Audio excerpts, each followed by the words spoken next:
ছিল MLA cup হবে, new star club MLA club নামে একটি কাপ এই টুর্নামেন্টকে চালু করবেন এই বছর থেকে।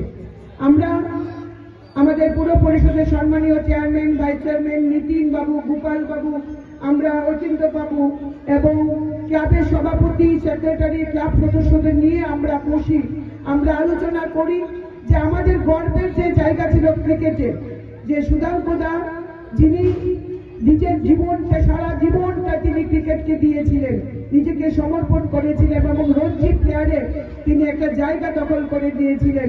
আমরা চিন্তা ভাবনা করেছি আমাদের এই প্রস্তাব নিউ স্টার ক্লাব আনন্দ সহকারে সেটা গ্রহণ করেছে। তাদের সমর্থন ছাড়া এই সিটি নকআউট টুর্নামেন্ট হতে পারত না।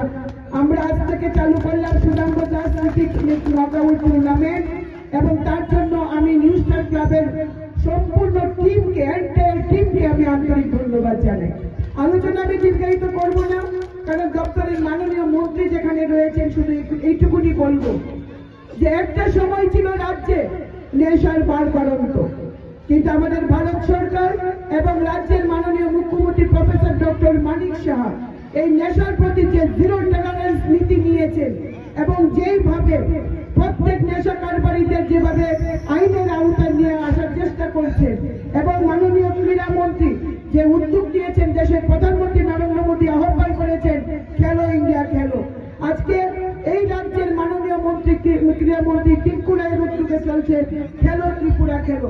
সমস্ত যুবকদেরকে, সমস্ত